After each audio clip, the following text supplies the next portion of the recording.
Nossa convidada de hoje tem a política como traço de identidade. Simone Nasser Tebet, ministra do Planejamento e Orçamento do Brasil, nasceu em Três Lagoas, Mato Grosso do Sul. Desde pequena acompanhou a carreira do pai, Rames Tebet, um professor universitário que foi prefeito, deputado estadual, governador e senador pelo Mato Grosso do Sul e ministro de Estado no governo de Fernando Henrique. Aos 16 anos, mudou-se para o Rio de Janeiro para cursar Direito na UFRJ. De volta ao estado natal, foi professora universitária de Direito Público e Administrativo por 12 anos. Ao mesmo tempo, dava consultoria jurídica e atuava como diretora da Assembleia Legislativa do Mato Grosso do Sul. Em 2002, aos 31 anos, foi eleita deputada estadual e 2 anos depois virou prefeita de Três Lagoas. Em 2008, foi reeleita com 76% dos votos. Simone é daquelas mulheres que abrem espaço por onde passa. Em 2010, foi a primeira mulher a assumir a cadeira de vice-governadora do estado. No Senado Federal, liderou a primeira bancada feminina da história. Foi também a primeira a presidir a CCJ, a Comissão de Constituição e Justiça, e a primeira a disputar a presidência do Senado em 198 anos de história. Simone Tebet foi candidata à presidência da República em 2022 e, no segundo turno, apoiou a candidatura do presidente Luiz Inácio Lula da Silva. Essa atitude corajosa provocou a ira de bolsonaristas e eleitores do seu estado, mas ela dizia: ir contra a candidatura de Bolsonaro é obrigação com o país. Sou democrata. Tebet está acostumada com a luta porque, segundo ela, firmar-se na política é um sacrifício monumental para as mulheres.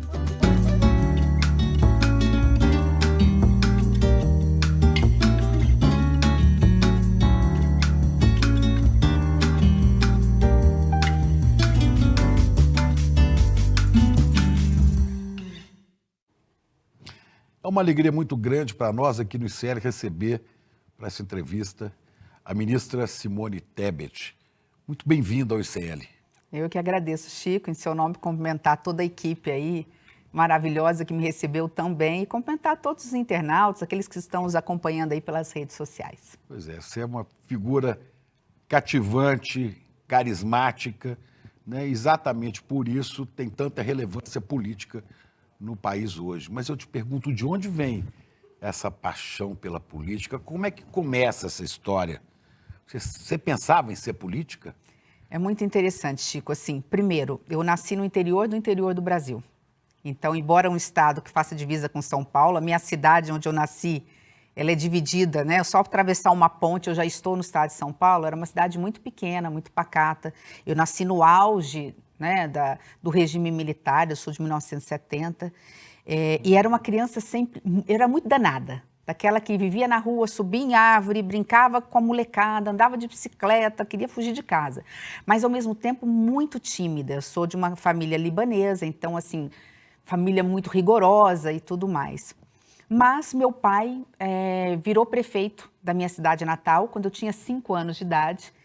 E, a partir daí, como filha mais velha, a forma como eu tinha de ficar perto do meu pai, que respirava política e fazia política 24 horas, era ficar ouvindo as conversas atrás das portas entreabertas, porque a gente, criança, não podia estar numa sala de adulto.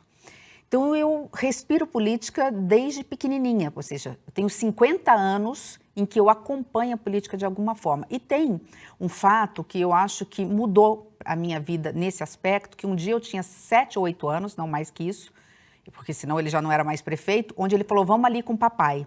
E ele pegou um carro e eu senti que assim, estava indo parece que muito longe, muito escuro. Ele chegou num bairro muito humilde e ali tinha um poste de madeira. Aí fizeram a contagem regressiva e da escuridão se fez a luz. Aí eu me dei conta que coleguinhas meus que estudavam na mesma escola pública que eu não tinham luz dentro de casa, enquanto eu tinha iogurte dentro da geladeira, ou gelatina, ou seja o que for. E aquilo começou a me despertar. Minha mãe muito religiosa, sempre assim, os maiores... Católica. Ela falava assim, minha filha, ninguém é feliz vendo a infelicidade alheia. Você tem tudo, saúde, família, dinheiro, no sentido de conforto. A gente tem que vir aqui para alguma missão. Então, isso acho que me formou, né? Depois eu estudei em escola, aí fui para Campo Grande, capital, estudei em escola de freira, fiz o meu ensino médio em escola de padre e depois fui fazer o Rio. Então, acho que a gente é fruto da família e do meio.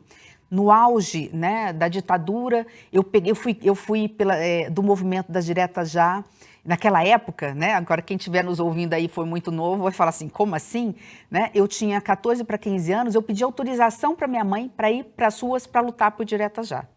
A jovem fala assim, como assim? Eu tenho 12 anos, já saio de casa sem pedir para pai e mãe, né? Naquela época não era assim. Então, assim, isso acho que de alguma forma, meu pai foi para os grandes palanques da Candelária e tudo mais. Acho que isso... Você acompanhava? Quando era mais nova, não. Depois que eu já tinha, a partir dos 16, 17 anos, eu acompanhava os movimentos do meu pai, só que aí eu fui para o Rio de Janeiro fazer faculdade, eu passei no vestibular muito cedo, como você mostrou. O Rio de Janeiro me abriu também a mente, né? A primeira coisa que as pessoas me perguntaram assim, tem índio, e ele chamava índio na época, nem tinha o respeito de falar indígenas, né? Eles falavam assim, tem índio na rua, anda pelado, tem onça pintada. Esse era o nível do conhecimento, porque não tinha rede social, né? Então, eu chegar num grande centro também foi ainda mais um berço como, né, o Rio de Janeiro, uma universidade federal, acho que contribuiu muito assim para avivar essa veia. Mas eu não fui criada para ser política. Tem um episódio em que era para eu ser candidata 4 anos antes, porque eu comecei a dar aula de como é que se com 21 para 22 anos, vi uma pós-graduação, que é direito administrativo, que é como é que você administra uma cidade, um país, né, um estado. E nesses 12 anos, as pessoas abordavam meu pai, porque tinha muitos servidores públicos ou jovens. Nessa época, seu pai era prefeito? Não? Meu pai não, meu pai já estava nessa época como início do Senado, bem início do mandato dele. A sua filha tem que ser política, a sua filha tem que ser política. Só que eu nunca fui criada para ser política. O político da família era meu pai. E aí ele começou a falar assim, olha, as pessoas estão falando, você dá aula muito bem, você fala de como administrar a coisa pública, você é conhecida, passou por mim 4 mil jovens, não é pouca coisa nas universidades. Naquela época tinha salas de até 120 alunos, hoje não pode ter mais que 30. E eu atrasei 4 anos, que eu falei, não, isso não é para mim, eu gosto de política de bastidores, eu gosto de amarrar santinho, estimular a mulher, ir nos bairros, eu gostava do barulho, né, de mexer com som, essas coisas todas, né. Da cozinha da política. Que acho que é um grande aprendizado também, do chão, né? Ali tá no chão, carregando bandeira e tal. Eu falei, tá bom, vou experimentar, pai, mas se não der certo, eu volto para casa. E eu virei deputada estadual. E ele falou um dia para mim assim, eu não quero morrer sem um dia voltar a ser prefeito da minha cidade. Já perdi, os meus candidatos perderam 4 eleições sucessivas. Todo mundo que eu apoio em Três Lagoas não ganha eleição. Eu falei assim, mas pai, eu acabei de virar deputada estadual, tenho 2 anos. Ele falou assim, mas as pessoas estão falando de você lá. Aí eu falei, foi outro parto, né? Porque eu sou muito... Aí eu falei, tá bom, pai. E eu quero deixar isso muito registrado aqui no ICL, porque esse foi assim, para mim, foi, acho que inspiração divina. Acho que Deus tocou meu coração, porque eu sou muito certa para algumas coisas. Eu recebi um mandato de 4 anos como deputada.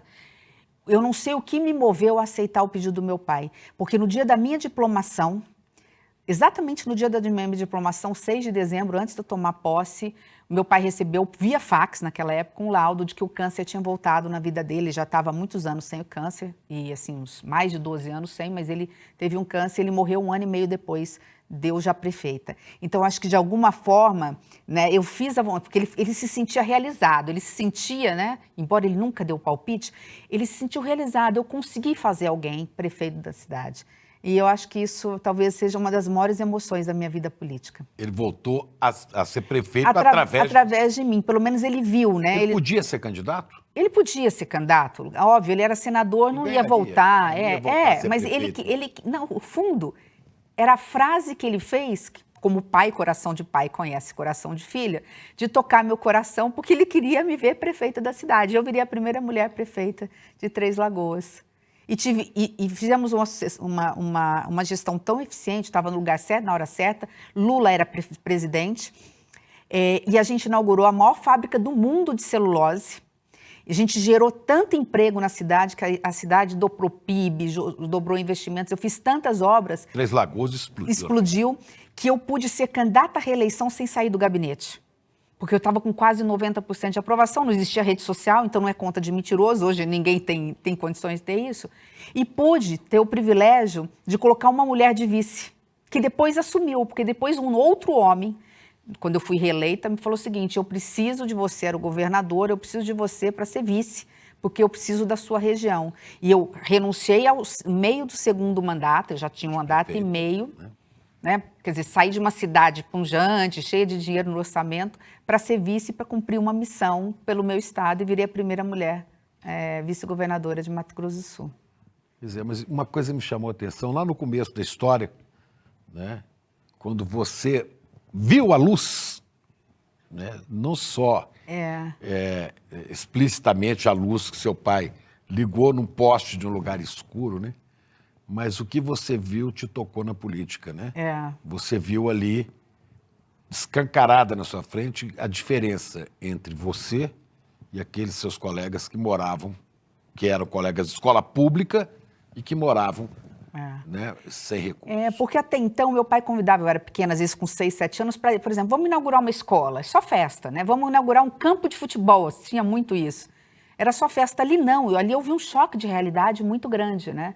E talvez seja o mais forte, tenha sido mais do que o ensinamento cívico do meu pai sempre foi um democrata, foi o ensinamento religioso da minha mãe, né? Aquela coisa da espiritualidade, a gente cumpre uma missão, seja qual for a sua orientação religiosa, evangélico, espírita, umbanda, seja o que for, você tem uma espiritualidade quando você crê em alguma coisa, e ela tem que servir para um propósito aqui, né? Que é uma passagem, né?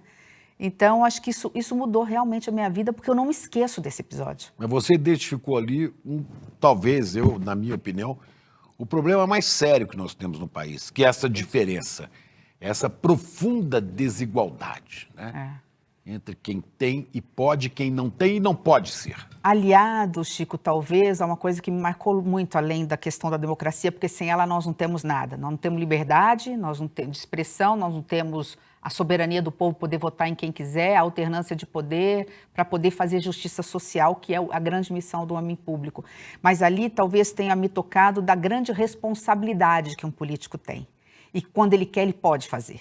Ali eu vi o seguinte, eu vi meu pai entregando para um bairro aquilo que o bairro mais precisava e queria. Então a política tem que ter um propósito, que é servir. E isso acho que também tem muito a ver do exemplo do meu pai. Meu pai tem uma história de vida muito longa e meu estado reconhece muito, né, a integridade do meu pai, em sentido assim, da correição do meu pai, né, um homem que sempre esteve pronto a servir. E eu acho que é isso, né? E vem a minha mãe e fala, né, Cristo lavou os pés dos discípulos no ensinamento de quem tem poder, não é para ser servido, mas para servir de humildade. Então, acho que mistura muito isso na minha vida, sabe? Isso é um pouco o que te toca como política, como um espaço especial, como missão que você tem para fazer? Sem dúvida, Chico, porque assim, eu sou de uma geração que para a mulher sempre foi muito difícil esse espaço, é eminentemente masculino.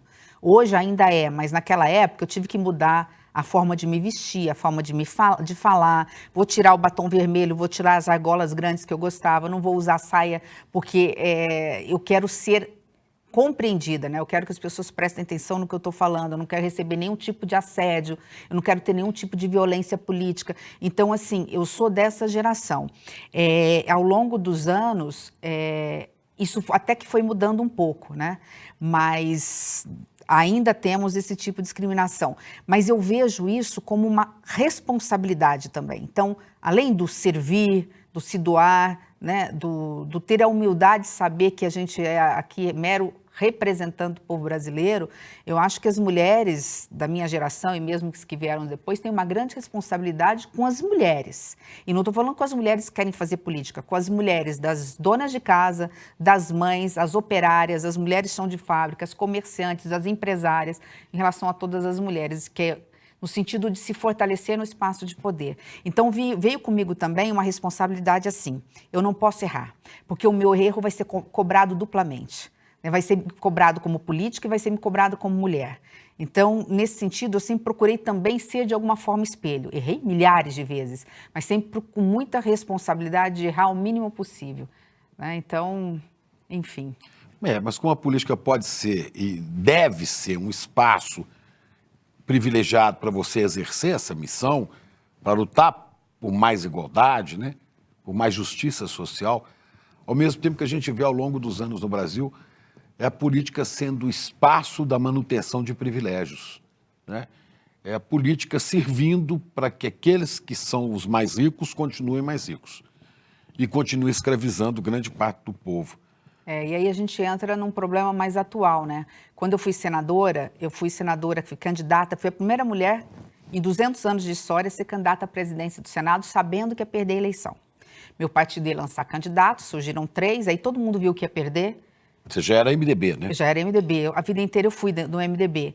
E aí o partido tinha 3 candidatos, falei, era um período pós-pandemia, no período da pandemia eu falei, bom, não vou ser candidata. Aí foi desistindo, porque viu que ia perder, o líder ligou falando para mim, você quer ser candidata à presidência do Senado no nome do partido? Sim, é muito difícil, a gente desistiu. Eu falei, eu topo, eu vou denunciar o orçamento secreto, né? Eu vou, essa é a minha bandeira, né? Porque além de ameaçar, né, o sistema, como nós conhecemos, de independência dos poderes, né, tirando a força do executivo, de fazer políticas públicas assertivas, de colocar lá na ponta o dinheiro onde precisa estar. Você tem ali a linha gerando, né, um possível cadeia de corrupção no processo, etc. Eu vou ser candidata, sabia que ia perder, tive 21 votos, portanto tinham 21 senadores que não se sujeitou e outros que não votaram em mim, porque não gostavam, e mesmo honestos, mas não quiseram votar. Mas, de qualquer forma, ali também eu dei uma virada de chave. Ao denunciar o orçamento secreto, a me colocar como candidata, eu perdi, mas o então candidato, que eu gosto muito particularmente, tenho um carinho por ele, é meu colega, meu amigo, nós fizemos um embate de alto nível, que é o que o Brasil precisa, acabar com essa coisa rasteira, né, feia, que foi o Rodrigo Pacheco. Olha que interessante, olha como a história se constrói. Ele, para ganhar o voto de algumas mulheres que não votaram em mim, e não é porque ser mulher tem que ser votar em mulher, não é isso, ele prometeu criar a liderança da bancada feminina, que não existia, era um sonho nosso. Eu tinha sido a primeira mulher na Comissão de Combate à Violência contra a Mulher, foi criada em 2015, quando eu cheguei, e a gente lutava pela liderança da bancada feminina. Ele prometeu, uma semana depois, ele cumpriu. As mulheres se reuniram e falaram o seguinte, nós temos a liderança graças a você, então você vai ser a primeira líder. Mal eu sabia que viria a CPI da pandemia, cabia 27 vagas, se não me engano, todos os líderes indicaram homens, numa CPI que fala de vida, né? Ninguém fala mais de vida do que uma mulher, do que uma mãe, não é mulher, né? Sem menosprezar os homens, não é nesse sentido, você tem quantos né? filhos? Eu tenho duas meninas, duas adultas, né? 27 e 24.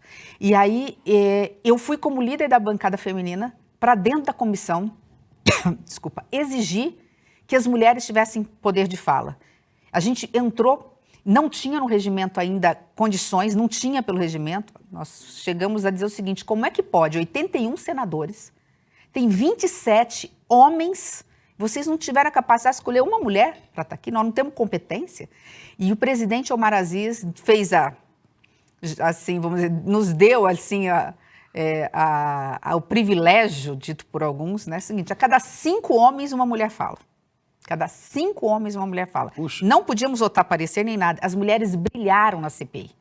E eu me tornei mais conhecida, porque teve aquelas denúncias que eu fiz. O seu caso e da Soraya Tronic. Isso, né, e da Elisiane. Elisiane Gama. A Leila. Então, assim, todas as mulheres que iam brilhavam. E isso me projetou o MDB.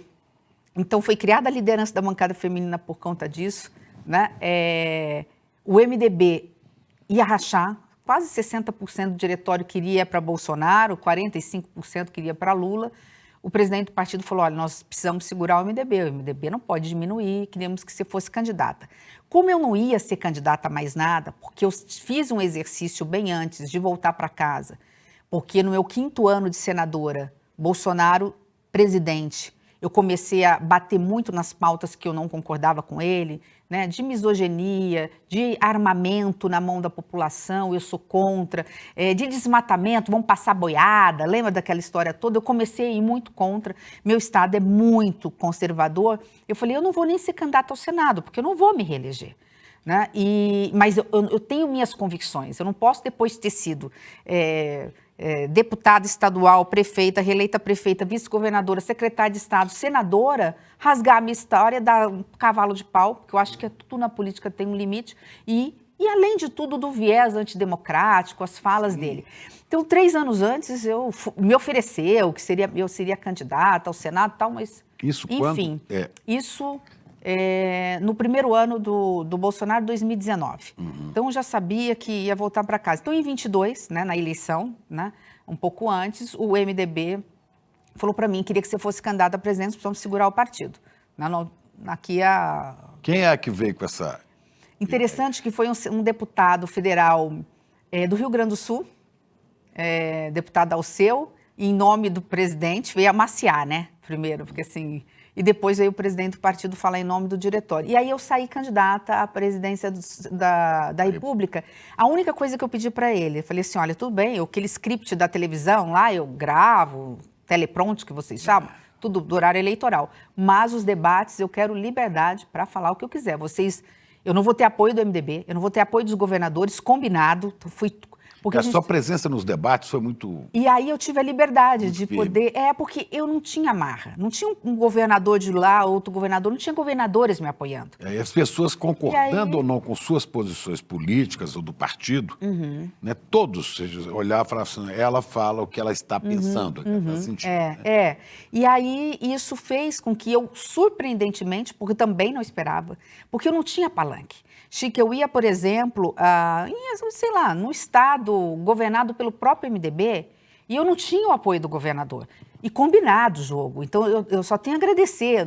Eu tenho zero mágoa, porque eles falavam, ou ele estava com o Lula, outros estavam com o Bolsonaro, estava tudo certo, eu fazia o meu palanquezinho. E aí foi surpreendente, porque eu fiquei em terceiro lugar. 5 milhões de votos? E aí o que me chamou a atenção, isso é muito bonito, porque quando eu fui candidata pela primeira vez, mulher não votava em mulher, porque a mulher não se via empoderada. Não é que ela não votava por vaidade ou por... Ela achava que não era para ela. Né? Ela achava que, se imagina, isso não é pro ela foi criada como alguém, né, para ser subordinada, para trabalhar em casa quando muito sabe, assim, ter um cargo de gerente e tudo mais. Isso foi mudando ao longo do tempo. E a cada 10 votos que eu tive, como candidata, como presidente, 8 foram mulheres.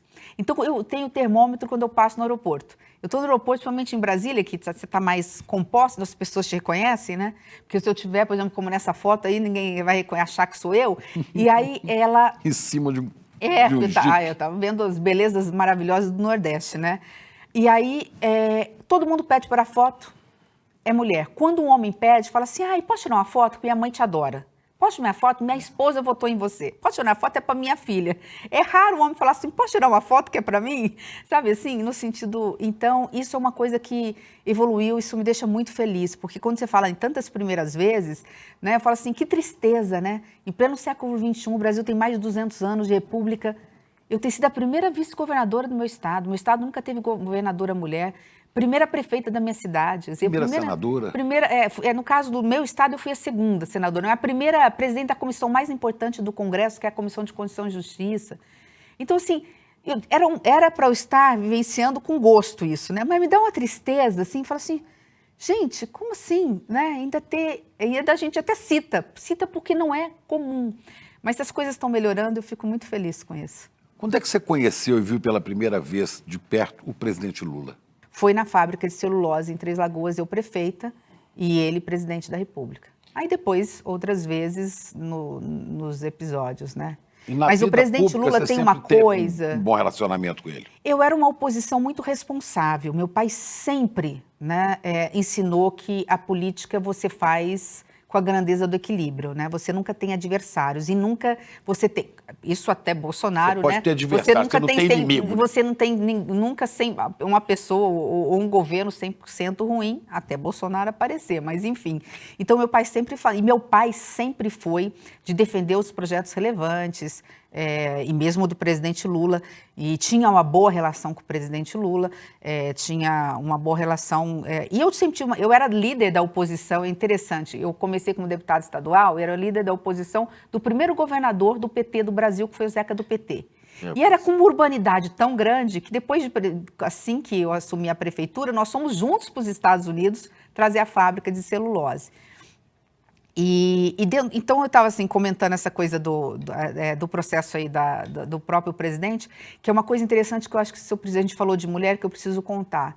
Assim, é muito comum na política, 99% das vezes acontece, das mulheres serem interrompidas pelos homens quando está falando. Então, nas reuniões de líderes, nas reuniões de bancadas, no debate, é cultural. Muitas vezes não é uma coisa de má fé. Não é nenhuma má vontade, é natural. A mulher mau costume. É mau costume, né?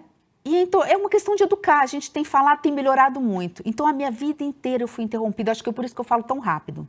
Eu falo tão rápido que eu falo assim, se eu respirar, se eu tomar um cálice d'água, eu vou perder a plateia, eu vou perder sabe? Alguém vai mexer no celular e tal. Então, e o que me chama a atenção com o presidente Lula, que ele é hoje a figura mais importante do Brasil, ele pelo menos é chefe de Estado, né? Chefe do presidente Lula, e se a gente for para uma reunião com ele, pode ser quem for, não é uma ministra só, se for uma ministra falando, ou for sei lá, uma prefeita, ou for uma presidente da associação de bairros, e ele tiver numa mesa, ele não interrompe uma mulher.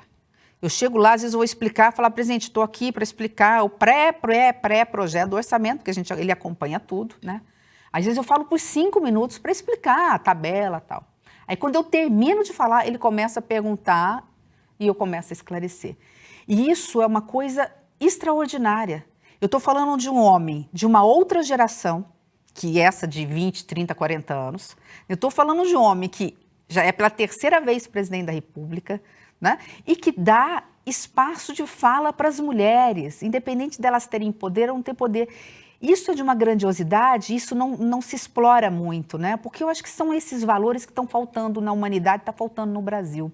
É você relativizar a falta de educação, a falta de respeito com os idosos, é relativizar, né, aqueles crimes cometidos nas redes sociais, como se na vida virtual eu pudesse mais do que na vida privada, né? É relativizar um governador do maior estado da Federação Brasileira colocar um boné que não é do Brasil, de um país que está massacrando, um país não, mas de um governo que está massacrando economicamente um país, né? Relativizar uma bandeira maior que a do Brasil, de uma outra nação, no dia 7 de setembro, na capital, no coração do Brasil, que é a Paulista, e não ter ninguém para dizer o seguinte, ó, enquanto essa bandeira estiver aí, eu não vou falar. Porque hoje é o dia da independência, o Brasil não é mais colônia de ninguém. O Brasil é soberano, significa que é o governo do Brasil. É o governo dos brasileiros, é o governo que tem que servir ao país, né? E aí é um outro tema que eu acho assim, eu como sou uma pessoa de centro, eu acho que a esquerda precisa se assenhorar de valores que não são da direita e que a direita sequestrou. Isso me dói muito como alguém de centro equilibrada. Talvez por ter nascido na década de 70 e ter sido obrigada, que bom, porque eu sou patriota, a boa patriota, né, a cantar o hino nacional, a cantar o hino à bandeira, a respeitar, né, os símbolos nacionais, que é do brasão, a bandeira, o hino. Eu acho que a gente tem que parar de ter medo em falar de pátria, porque eles sequestraram o bem mais valioso que é nosso. A pátria é nossa, o país é nosso, né? Então, assim, não são eles a falarem de família, quem faz pela família, né, é um governo que faz justiça social. É que repõe o Bolsa Família, é que devolveu a farmácia popular, é que coloca dinheiro no orçamento para aquilo que é mais sagrado para a mulher pobre cheia de filhos, que é uma casa popular. É quem cuida do social com responsabilidade fiscal, por isso que me colocou lá para dar o equilíbrio, né? Então, essas palavras como família e pátria são nossas, a gente precisa se assenhorar desses valores, até para que a gente possa dizer que esses valores não podem ser relativos. Não há meia democracia. Ou você vive numa democracia ou você não tem democracia. Ou você vive numa democracia onde os poderes são independentes, onde os poderes protegem a todos. Hoje você tem a liberdade de expressão com responsabilidade, né? Onde aquilo que é crime no modo real, na vida real, é crime no virtual, ou você não tem democracia. E ao relativizar esses conceitos, eles estão formando uma nova sociedade, uma nova mente de jovens. Quem vai administrar o país daqui 10, 15 anos não pode vir com essa mente poluída de bolhas, de rede social, que acha que não precisa respeitar pai e mãe, né? Os avós já são coisa do passado, que na liberdade de expressão eu posso cometer pedofilia, estimular jovens a cometer suicídio ou se automutilar, que está tudo certo, que eu não vou ser punido por isso. Então, assim, tô falando muito, né? Não, tá bom. E aí eu não sei porque que eu comecei a falar tudo isso. A gente vai te conhecendo mais de perto. Não, mas eu acho que é isso. Acho que, de novo, eu sou alguém da frente ampla. Esse também é uma qualidade do governo do presidente Lula. Ele sabe governar com quem pensa diferente, mas quem pensa diferente, mas isso eu acho que é importante dizer, né? Mas que tem na essência aquilo que ele acredita. Eu falo que o que me une ao governo do presidente Lula é que aquilo que nós temos de coincidência de valores são infinitamente maiores do que aquilo que nos separa, né? O que eu penso diferente são coisas muito rasas comparadas às grandezas daquilo que a gente tem em comum. Pois é, e aí você teve 5 milhões de votos e depois você resolve, né, apoiar a candidatura de segundo turno do presidente Lula. Muita gente achava que você ia apoiar Bolsonaro, até porque é do estado conservador, onde tem muita gente do agro bolsonarista, né? Tem uma história engraçada nisso. Eu quero saber como é que foi essa decisão? Eu acho que foi a negociação... Você não foi para Paris, hein? Você ficou aqui. Não fui. Até porque eu prefiro o Brasil. Eu conheço a Europa o suficiente para falar o mundo de um modo geral, ainda mais agora como ministra, enfim, para falar que o melhor lugar do mundo é o Brasil. Você ficou aqui e assumiu uma posição. Eu acho que eu brinquei outro dia falando assim, presidente, foi a negociação do sindicalista Lula mais fácil da história, porque a gente se reuniu na casa da Marta, minha colega, minha senadora Marta Suplicy comigo, e eu estava com o meu manifesto já pronto, e o presidente chegou e tal. Eu falei, presidente, deixa eu começar a conversa, já dizer o seguinte, eu não quero cargo, não quero ministério, eu estou aqui pelo país e tal, meu manifesto está pronto. Eu vou pedir só para o senhor 5 políticas públicas que eu sei que é do DNA do senhor. Um deles era a igualdade salarial entre homens e mulheres, que foi aprovado, agora a gente tem que implementar, e o outro foi o Poupança Jovem, que virou pé de meia.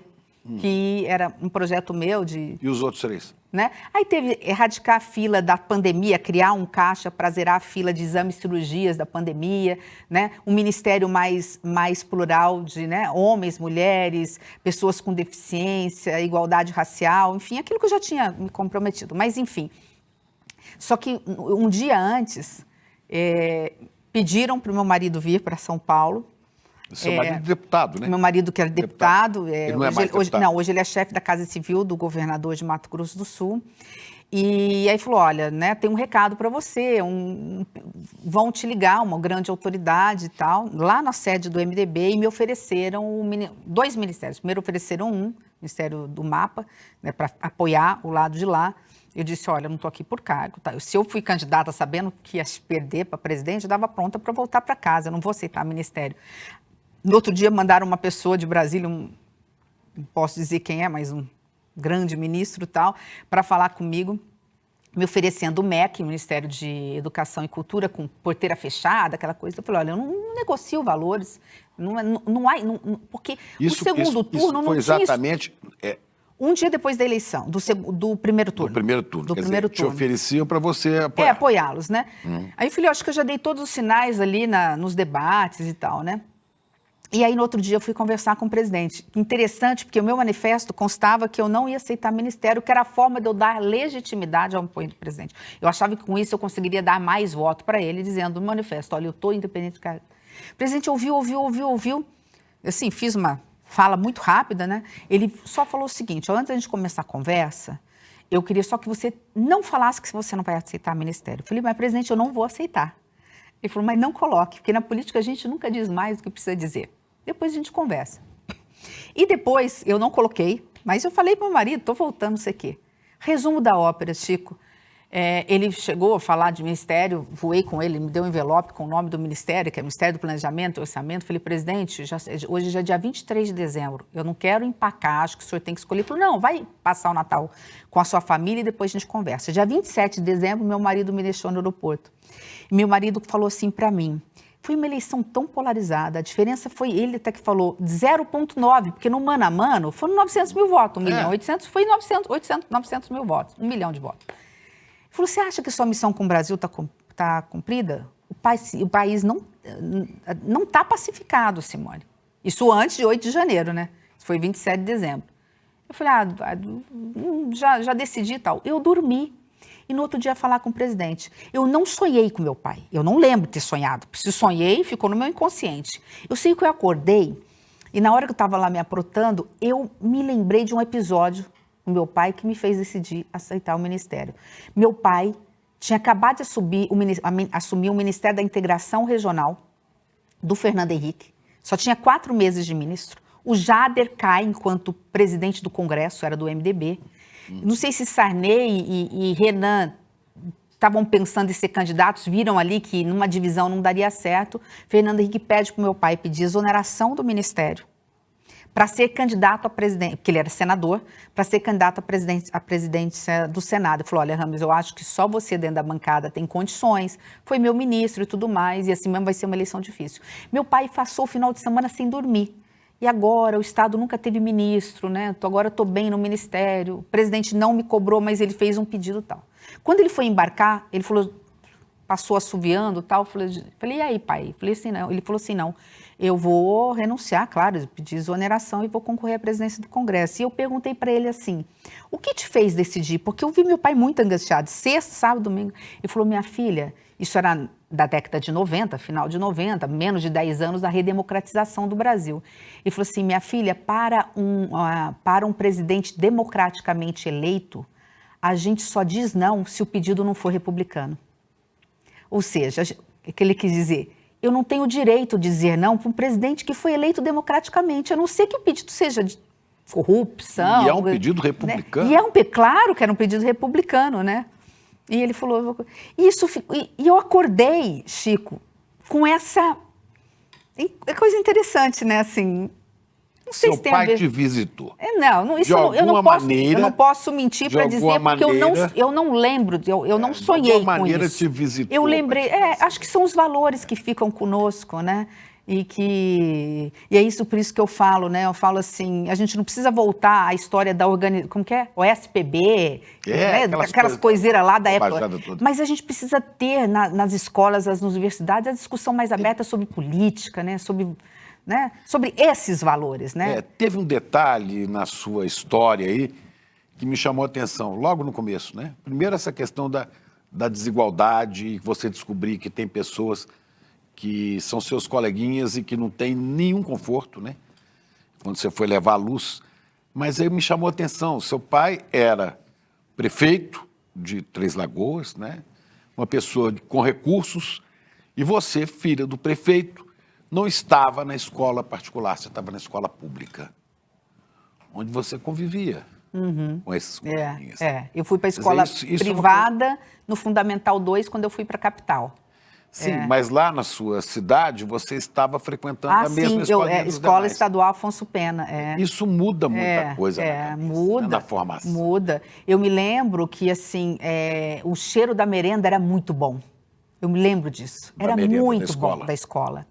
E tinha uma professora que sempre oferecia para mim e eu não pegava. Eu não comia merenda escolar. E um dia, ela experimenta, então assim que eu experimentei e comi com gosto. A merenda estava maravilhosa, aquela merenda. Aí ela chamou a minha mãe um dia e falou assim, olha, eu não sei o que está acontecendo, mas assim, eu vejo que a Simone quer comer a merenda e ela não come. Olha que coisa, olha, eu nunca tinha contado isso porque eu lembrei até com emoção. A minha mãe pedia para os filhos não comerem a merenda para sobrar. Então eu levava um lanchinho assim, né? Assim, porque ela falou, olha, filha, tem gente que precisa comer, né? Precisa mais do que você. E eu não comia a merenda, porque minha mãe falava, né? E, de novo, naquela época a gente obedecia pai e mãe, hoje os filhos da gente não obedecem, né? Então, eu acho que isso nos molda, né? Assim, eu passava de ano, eu sempre fui muito estudiosa, uma das primeiras alunas da sala, sempre fui a melhor aluna, minha mãe obrigava a gente a estudar, e eu me lembro que, assim, a primeira vez que eu cheguei para minha mãe, eu falei assim, mãe, agora eu quero um presente final de ano, ela falava assim, não faz mais que obrigação. Então, é isso, assim, né? Calça de marca, né, que hoje a gente dá para filho, vai na promoção e compra. Não, é seu aniversário, aí você escolhe o presente que você quer. Então, eu fui criada, embora meu pai com muitas posses e tudo, mas eu fui criada, assim, com muitos valores, e acho que isso faz toda a diferença, né? Agradeço muito aos meus pais por isso. Fantástico, estamos aprendendo.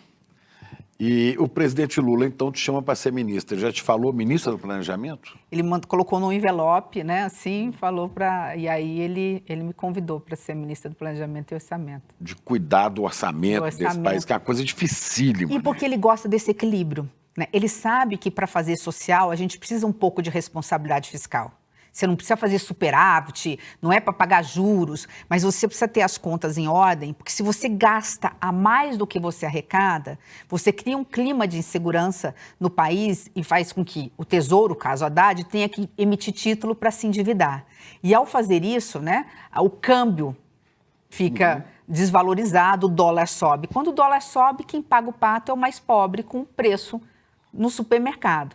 Então, esse equilíbrio, o presidente sempre gostou desse antagonismo, eu acho. Acho que ele gosta desses embates, é por isso que eu acho que ele erra pouco, né? Todo mundo erra, ninguém é invencível, mas ele faz uma métrica, ele vai para uma mesa e deixa a gente debater.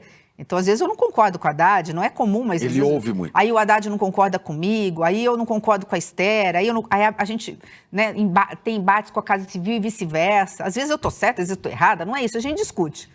Né? Primeiro lava a roupa suja, aí leva para o presidente, deu 3-1, ou é assim, agora quem tem o voto ali, né, que porventura foi derrotado, quer falar, e eu acho que é isso, aí ele pondera com a experiência dele e aí toma a decisão que é a mais acertada. Você quando foi convidada a apoiar uma das duas candidaturas no segundo turno, por tudo que a ministra acaba de relatar aqui, seria impossível você estar no palanque. Eu resumiria o seguinte, com Bolsonaro. Chico, porque, uma única frase, né? As urnas... Você passou pela pandemia, sabe? Que as milhares de sepulturas abertas, como é que você vai apoiar? Não, eu resumo o seguinte, só tinha um democrata no segundo turno. Por isso que não há polarização no país, né? Polarização, né? Quem gosta muito de falar isso é o meu amigo Reinaldo Azevedo. A polarização pressupõe. Você tem aqui a extrema-direita, do outro lado a extrema-esquerda. E não é. Né? A extrema-direita, o símbolo dela é Jair Bolsonaro e seus seguidores. E o presidente Lula nunca foi extrema-esquerda. O presidente Lula é um cara de centro-esquerda, né? Não tem na política. De esquerda nos concordo, valores. não tem na política, Chico, mas eu acho que na rua eles colocam isso na cabeça do eleitor porque eles precisam... Né, as autocracias mostram isso, é história e você dá aula para nós. Eles precisam do inimigo comum. Lamentavelmente, foi o que aconteceu na Alemanha em relação aos judeus. Eles precisavam pegar alguém, né, e pegaram os judeus para poder fazer todas as barbáries, né, o holocausto que eles fizeram. Então, a autocracia precisa de uma bandeira, ou precisa de um inimigo comum, porque aí aquela cria, né, aquela comoção nacional e com isso ela se fortalece, além do domínio, obviamente, na época eram as mídias tradicionais, hoje agora, através de big techs, né, muito mais complicado, né, por isso que eles precisam de terra de ninguém, que seja terra arrasada, porque eles têm o controle dos algoritmos, né, por isso que, a meu ver, é o grande impasse que nós temos. Eu acho que o julgamento do ex-presidente é uma cortina de fumaça no que se refere às sanções americanas. Claro, ele se vê amanhã num processo, não tem. Mas a grande questão aí é que, enquanto no mundo as sanções são econômicas, as sanções para nós são políticas, porque nós ousamos dizer... Aqui não. Aqui nós estamos prontos para cuidar das nossas crianças, dos nossos jovens, das nossas mulheres. Nós não aceitamos misoginia, nós não aceitamos preconceito racial, nós não aceitamos o crime organizado dentro das redes sociais. Então, quando a gente fala de regular big techs e redes sociais, eles vêm com o argumento que é restringir liberdade de expressão.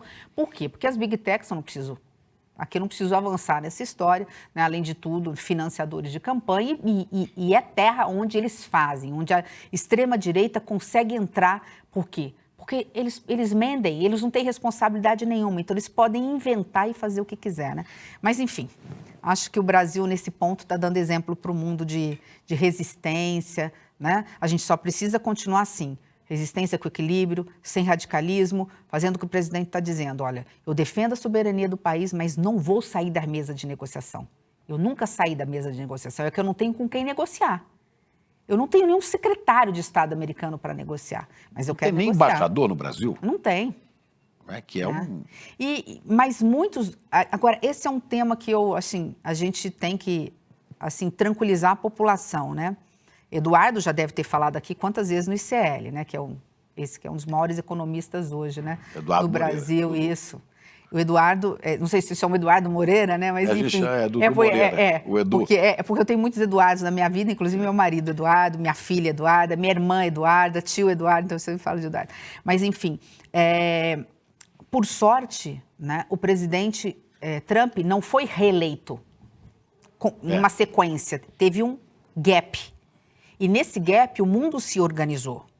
1/3 de tudo que a gente exporta hoje é para a Ásia. 12% é para os Estados Unidos. É isso que eu quero saber. Como é que ministra do planejamento? Como é que você pode planejar e pensar um país? Você organiza ali o planejamento na maior dificuldade, aí vem esse tarifaço e altera as coisas, né?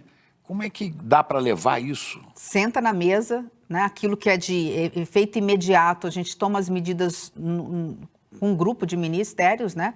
A gente toma as medidas imediatas e aí replaneja o PPA, que é de 4 anos, e o planejamento de longo prazo. Você me permitiu, com isso, dar, assim, pela primeira vez na história, porque tem um aí engavetado, feito por 4 mãos só, nós vamos entregar no final do ano agora a estratégia do Brasil que queremos para os próximos 25 anos, feito com governos estaduais, com a sociedade civil, com todos os ministérios, e tendo como 3 grandes eixos e bandeiras. Um é o Estado democrático de direito, com liberdades públicas e tal, óbvio. O outro é o eixo da macroeconomia e o grande, que fica no meio, da justiça social, com responsabilidade de pauta da sustentabilidade, a questão da mudança climática. Então, esse guarda-chuva. Porque eu fui para a China fazer... Eu ia falar da China, num evento, a China é 50 anos. A China é a prova que isso funciona, né, ministra? 50 anos. E a gente só tem o plano de médio prazo a cada 4 anos, porque está na Constituição. E aí todos os secretários de planejamento do Brasil participaram, independente de coloração partidária, e agora o presidente vai entregar a estratégia do Brasil que teremos nos próximos 25 anos, a partir do ano que vem já. Assim, resta que os futuros presidentes sim, cumpram, né? Essa é a nossa dificuldade. Mas acho que essa estratégia aí, a partir de então, indo para o Congresso, né, ela vai ser, não precisa de lei, ela é uma estratégia, né? A partir dali surgem políticas públicas, mas ela tá muito aberta, ela está muito centrada em ciência, tecnologia, inovação, inteligência artificial, essa nova educação como base, como eixo.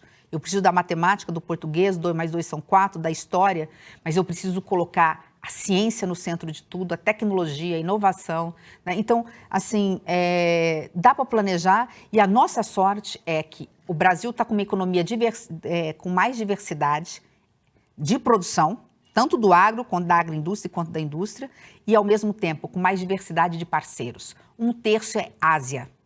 Pois é, isso nos salva um pouco do impacto do tarifaço. O que a gente exporta para os Estados Unidos, em percentual, em valores, é exatamente o que a gente exporta para a América do Sul. Só que, claro, para lá, com muito mais valor agregado. A gente tem aí a metal mecânica, que eu diria assim. Tem, né? A Embraer. A Embraer acabou se livrando, né, do tarifaço.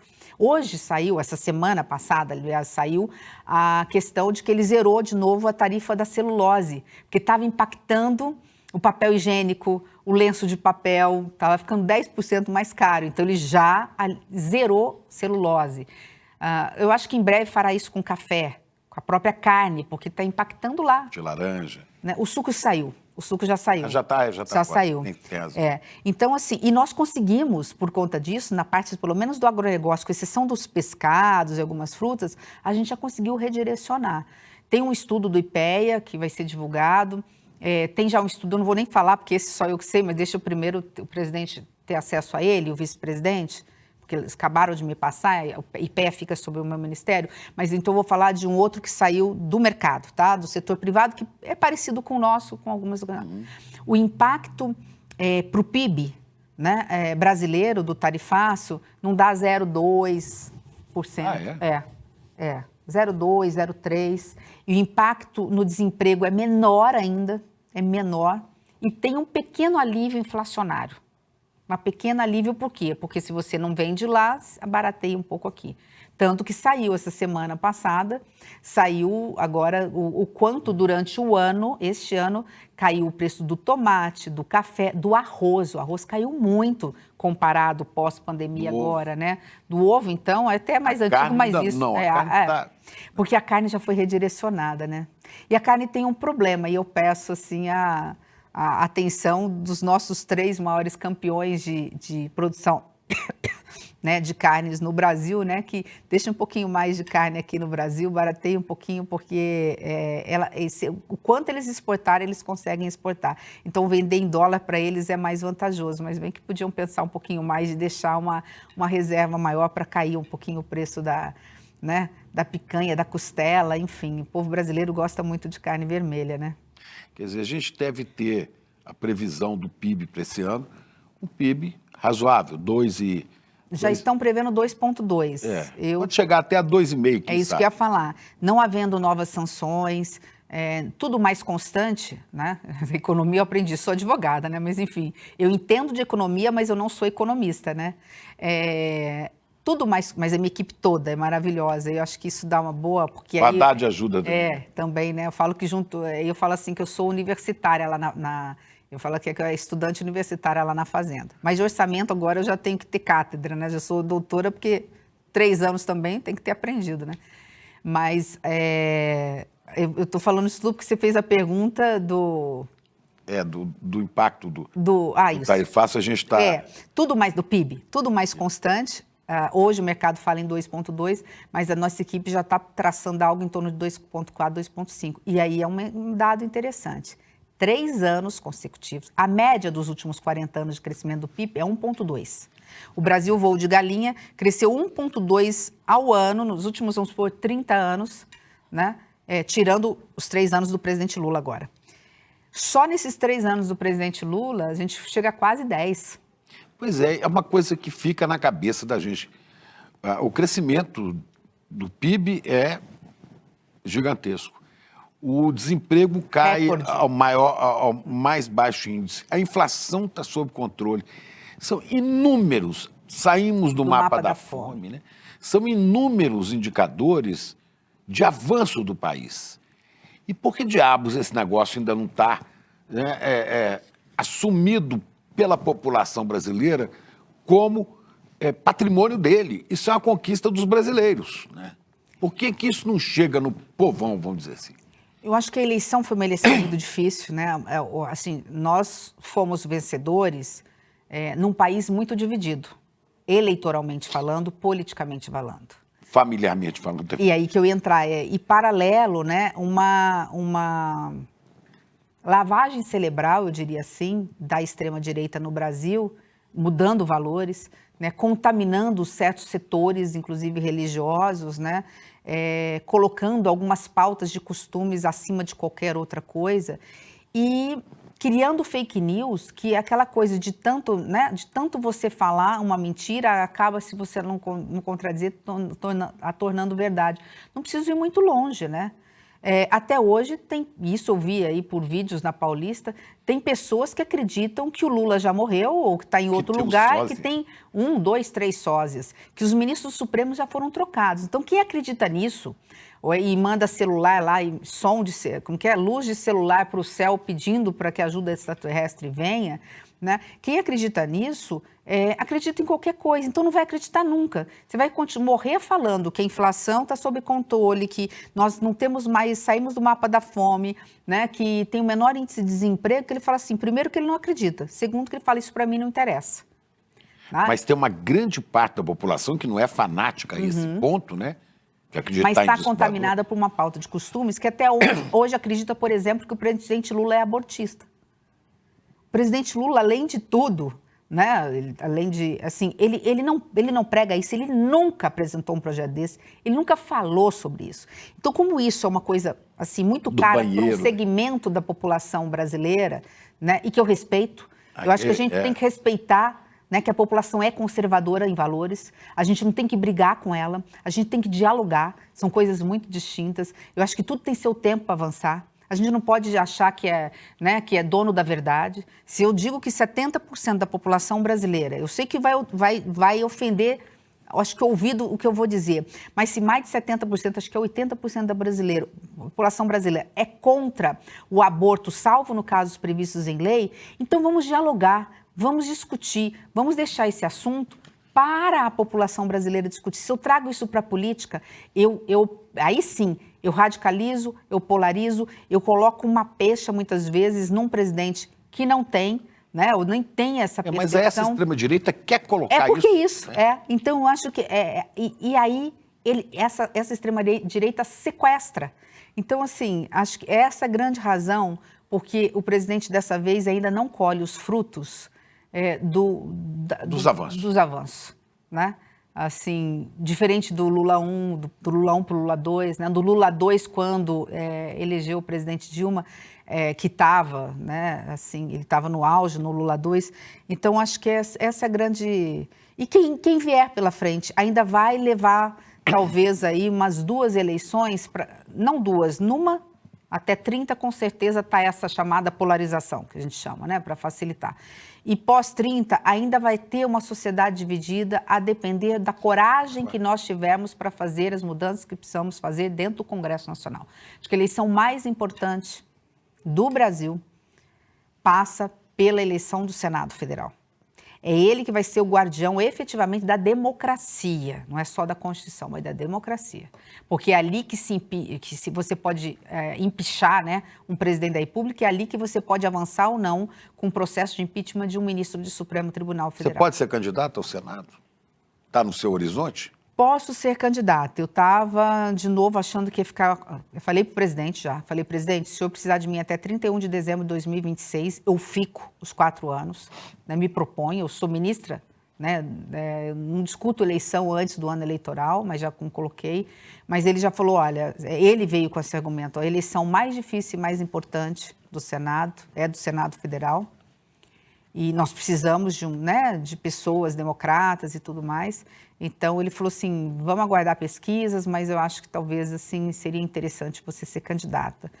E, assim, o PT no meu estado já disse isso para mim declaradamente, que se eu sair candidata, eu tenho o apoio deles, né? Então, não seria um problema, mas vamos pensar... Se acontecesse, não seria pelo MDB, porque tem umas divisões aí. Não, em Mato Grosso do Sul não tem problema em relação a isso, eu tenho todo o apoio já foi dito pelo presidente do partido. São Paulo? Porque seu nome é cogitado. Eu vi uma pesquisa recente, meu domicílio eleitoral hoje é Mato Grosso do Sul, de novo. Mas Três Lagoas está na divisa com São Paulo. É só outro atravessar dia uma ponte. Descobriram até que meu marido é nascido em Birigui, estado de São Paulo. É a cidade, verdade. Mas, assim, vamos deixar isso tempo ao tempo, né? Eu sou de Mato Grosso do Sul, meu estado é Mato Grosso do Sul. Eu acho que, assim, quem tá na política hoje tem que entender mais do que nunca. Política sempre foi missão. Ou você acredita nisso, ou, sabe, assim, eu paguei um preço muito alto por estar na política enquanto mulher, na dificuldade de criar filhas, porque a gente, como mãe, sente, né? Minhas filhas, eu peço perdão para elas toda vez que eu as encontro, né? Pela ausência, pela não oportunidade. Nenhuma delas quer ser política, não? Não, nem criei para isso. Acho que assim, já cumprimos, a família cumpriu a missão, né? E está cada vez mais difícil, né? Assim, mas eu sempre preguei que política é missão, mas eu acho que mais do que nunca agora, com esse radicalismo, com esses retrocessos, eu estou falando aí de valores humanitários, mas eu estou falando assim de retrocessos na política mundial, em função daquilo que está brotando novamente, né? No fundo, Bolsonaro só despertou aquilo que já estava no coração de uma minoria da população. Mas que hoje está no mundo inteiro. Mas que está no mundo inteiro. Por exemplo, só para terminar aqui, eu não queria deixar de falar desse assunto. Sua origem é libanesa, né? Está ali vizinha dos palestinos. Né? Como é que você vê esse massacre? É um genocídio contra o povo palestino? Netanyahu. E é mais do que... Eu acho que você dá o exemplo, né, típico daquilo que...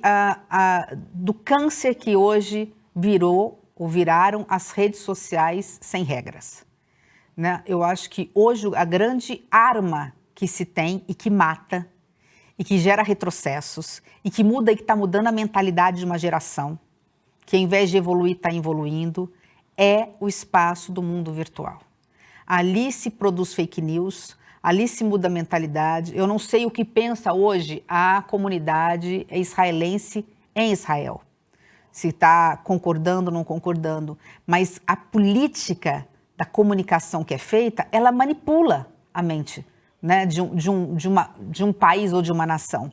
Então, assim, e ver que é um projeto de poder, né? Porque se não tivesse uma guerra, provavelmente não estaria mais como primeiro-ministro. Ainda falo, como é que alguém pode, em nome de um poder, massacrar uma nação, né? Uma nação, um povo sem terra? E aí a gente vai voltar na história, né? Onde foi o grande problema de não terem garantido... Pois é, mas essa manipulação, né? Pois é, e com a anuência, assim, com a anuência ou com a omissão, talvez é mais a palavra essa, com a omissão, né, das maiores lideranças mundiais, que poderiam estar resolvendo isso, né? Então, menos assim, a brasileira. Não, eu estou dizendo fora do Brasil. A imagem mais triste dos últimos tempos que eu vi, eu não posso nem falar que eu me emociono, mas é a imagem daquelas crianças cadavéricas com um pratinho na mão pedindo comida. É um absurdo, é um absurdo. É um genocídio e que assim, só mesmo mulheres, mulheres, crianças, né, assim, em nome de uma falsa bandeira. E não é isso que pensam os judeus brasileiros. Assim, a gente sabe aqui, São Paulo é um exemplo típico, né? Eu tenho grandes amigos judeus, assim, a comunidade árabe e a comunidade israelense, assim, ela é unida no Brasil, a gente não tem isso. E aí o que torna tudo mais perplexo, né? A gente é um país de imigrantes, né? Então, é muito triste, assim, chegar a questionar, né? Se a humanidade realmente tem futuro. A gente fala muito de mudança climática e realmente é um grande problema que assusta, principalmente a nova geração, né? Mas será que não morreremos todos antes dos problemas ambientais? Então, assim, para isso que a gente tem que ter coragem de fazer o que precisa ser feito. Você acredita no futuro do Brasil, Sem né? dúvida, do futuro do Brasil e da humanidade. Eu acho que o bem sempre vence o mal. Mas para que o mal impere, basta que os bons se omitam, né? Isso não é a minha frase, né? Então, acho que a gente tem que persistir. É uma luta eterna do bem contra o mal. Paulo Freire, que é um dos gurus desse lugar aqui. Eu vi o auditório, ele leva Paulo Freire dizia, né? É preciso esperançar. Esperançar não é só ter esperança. Esperançar é agir. Para que se justifique ter esperança. E eu vejo que isso é esperança o tempo. Acho que é coragem. Assim, Deus me deu, assim, tenho muitos defeitos, inclusive ser desafinada para cantar, tenho todos os defeitos qualquer, mas assim, Deus construiu ao longo do tempo no meu coração a coragem de fazer o que precisa ser feito. Eu não tenho medo de uma disputa para perder, eu tenho medo de estar do lado errado da história. Não está. Só isso, de um dia falar assim, o que aconteceu? Não, eu paro antes na política, mas não... Aí eu desonraria demais a memória do meu pai. Eu queria falar aqui mais horas, tem um monte de coisa que a gente não falou. Desculpa, eu monopolizei seu programa, Chico, obrigada. Você me ensinou a não interromper, eu interrompi o mínimo. Imagina, tadinho, não deixei nem o Chico falar. Nada. Imagina. Obrigado demais. Obrigada.